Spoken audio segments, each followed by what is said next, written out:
जमीन किसी भी रियासत का सबसे बुनियादी और अहम वसीला, लेकिन लाखों एकर्स पर फैली हुई इस जमीन का हिसाब रखना, उसे मुनज़्ज़म करना और वहां से रेवेन्यू इकट्ठा करना, ये कोई आसान काम नहीं। ये दरअसल एक बहुत बड़ा और पेचीदा सरकारी ऑपरेशन है। आइए इस तज्ज़िये में देखते हैं कि आखिर एक रियासत अपने इस सबसे अहम वसीले का इंतज़ाम इफ़ेक्टिवली कैसे चलाती है। और इस सब को टेक्निकली समझने के लिए हम साल 1967 यानी 1967 की एक इंतहाई अहम कानूनी दस्तावेज यानी पंजाब लैंड रेवेन्यू एक्ट का जायजा लेंगे। ये वजाहत इस बात पर रोशनी डालेगी कि लैंड गवर्नेंस और रेवेन्यू के बुनियादी उसूल आखिर किस तरह बनाए गए हैं ताकि इस पूरे निज़ाम को आसानी से समझा जा सके। इस हैवी ड्यूटी कानून को हम आसानी के लिए 5 बुनियादी हिस्सों में बांट सकते हैं। पहला, इख्तियारात का सिलसिला।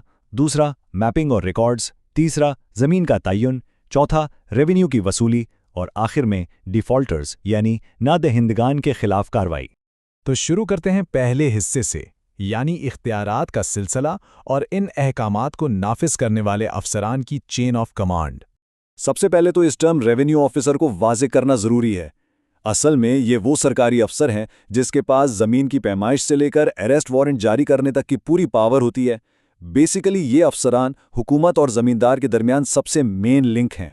अगर इस हायरार्की को विजुअली देखा जाए तो ये सिलसिला बिल्कुल ऊपर से नीचे की तरफ आता है। सबसे टॉप पर बोर्ड ऑफ रेवेन्यू, फिर कमिश्नर, फिर जिला सतह पर कलेक्टर और ग्राउंड लेवल पर असिस्टेंट कमिश्नर्स और असिस्टेंट कलेक्टर्स काम करते हैं। ये एक प्रॉपर टॉप डाउन पिरामिड है जो कागजों से निकलकर ग्राउंड रियलिटी पर कंट्रोल रखता है। अब आते हैं दूसरे पिलर की तरफ, मैपिंग और रिकॉर्ड्स, यानी जमीन की एक्चुअल पैमाइश और दस्तावेजी सबूत। इस एक्ट के सेक्शन 42 के मुताबिक एक बहुत क्लियर रूल है। अगर कोई भी ज़मीन खरीदता है या उसे विरासत में लैंड मिलती है तो लाजमी है कि ठीक 3 महीने के अंदर अंदर इसकी इतला दी जाए। अगर इस तयशुदा वक्त में रिकॉर्ड्स अपडेट नहीं करवाए जाते तो फिर माली जुर्माने का सामना करना पड़ता है। Simple and strict. अब यहाँ इन कवानीन में वक्त के साथ आने वाली जिद्दत को क्लियरली देखा जा सकता है। एक तरफ वो रिवायती गांव के पटवारी और उनके हैवी कागजी रिकॉर्ड्स हैं और दूसरी तरफ हैं जदीद कंप्यूटराइज्ड अराजी रिकॉर्ड सेंटर्स जो अब इस निज़ाम का लाज़मी हिस्सा हैं। ये ट्रांजिशन दिखाता है कि सिस्टम किस तरह खुद को अपग्रेड कर रहा है। लेकिन सेक्शन 49 की ये लाइन बहुत दिलचस्प और अहम है। इसके मुताबिक जमीन की सतह पर मिल्कियत भले ही किसी फर्द की हो, लेकिन जमीन के नीचे छुपी हुई कोई भी दौलत, मादनियात या माइंस, उन पर हतमी हक हमेशा सिर्फ और सिर्फ रियासत का होता है। हुकूमत इस मामले में टोटली क्लियर है। आगे बढ़ते हैं तीसरे हिस्से की तरफ, जमीन का तयन यानी लैंड रेवेन्यू का वो पेचीदा हिसाब किताब जो टैक्स तय करता है। ये फैक्ट काफ़ी हैरानकुन है कि ज़मीन के लैंड रेवेन्यू का जो जनरल असेसमेंट होता है वो आमतौर पर 25 साल तक बरकरार रह सकता है। मतलब एक बार टैक्स का रेट तय हो गया तो कानून उसे पूरी 1/4 सदी के लिए प्रैक्टिकली लॉक कर देता है। और ये टैक्स कैसे कैलकुलेट होता है? हुकूमत टोटल इनकम या ग्रॉस प्रोड्यूस पर टैक्स नहीं लगाती, बल्कि टैक्स लगता है नेट एसेट्स यानी खालिस असासों पर। इसका लॉजिक यह है कि जो बीज, पानी और काश्तकारी के जो आम बुनियादी अखराजात हैं वो टैक्स लगने से पहले ही निकाल दिए जाते हैं। अगर इस टेबल पर नज़र डालें तो सेक्शन 70 अलिफ 70A का फॉर्मूला विजुअली बहुत क्लियर हो जाता है। ज़मीन का साइज और वहाँ आपाशी यानी इरिगेशन की सहूलत दोनों टैक्स को सीधा मुतासिर करते हैं। ज़मीन जितनी बड़ी होगी और उसे जितना पानी मिलेगा, टैक्स में इजाफा उतनी ही तेज़ी से होगा। 50% से शुरू होकर 300% तक का सफ़र यहाँ वाज़ेह है। इस हिसाबी पैमाने की अहमियत देखें। कानून में पानी इतना कीमती है कि 1 एकड़ आबपाशीशुदा ज़मीन का टैक्स वज़न सीधा 2 एकड़ खुश्क ज़मीन के बराबर रखा गया है। हुकूमत पानी की दस्तयाबी को प्रॉपरली वैल्यू करती है, इसलिए इरिगेटेड लैंड पर डबल काउंट किया जाता है।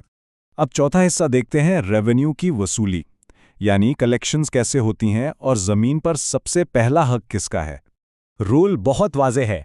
अगर खेत का कोई भी मुनाफा आता है तो उस पर सबसे पहला और बिल्कुल हतमी हक सरकारी लैंड रेवेन्यू का होता है।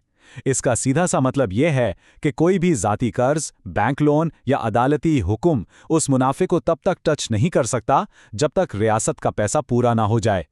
इसीलिए डिफ़ॉल्टर यानी नहान दहिंदा की इस तारीफ को जहन नशीन करना ज़रूरी है, क्योंकि अगर एक बार इस लिस्ट में नाम आ गया, चाहे वो असल ओनर हो या सिर्फ उसकी ज़मानत देने वाला शख्स, तो इससे कानून की सबसे ज़्यादा सख्त मशीनरी हरकत में आ जाती है। और यहीं से हम आते हैं अपने 5वें और आखिरी हिस्से की तरफ, डिफ़ॉल्टर्स के लिए नतायज और निफाज कानून के सख्त इकदामात। सेक्शन 80 के तहत जो कार्रवाई होती है उसके स्टेप्स इस तरह से एस्केलेट करते हैं।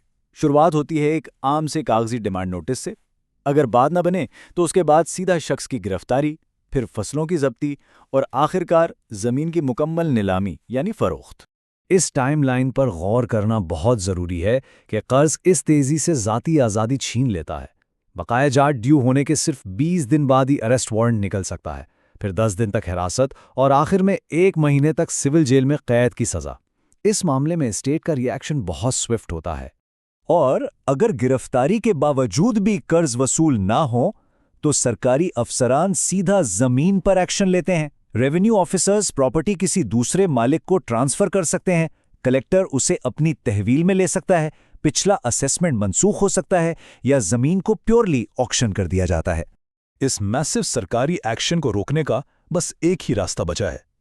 या को फौरन जेब से सारे बकायाजात क्लियर किए जाएं, या फिर रेवेन्यू ऑफिसर को ऐसी सॉलिड जमानत दे दी जाए जिससे उसकी मुकम्मल तसल्ली हो। इसके अलावा कोई रिलीफ नहीं मिलता।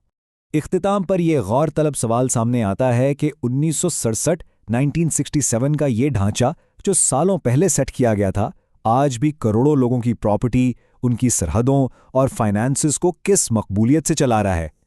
इन रूल्स को समझना सिर्फ हिस्टोरिकल कॉन्टेक्स्ट के लिए नहीं, बल्कि आज की ज़मीनी हक़ाइक़ को जानने के लिए इंतहाई ज़रूरी है।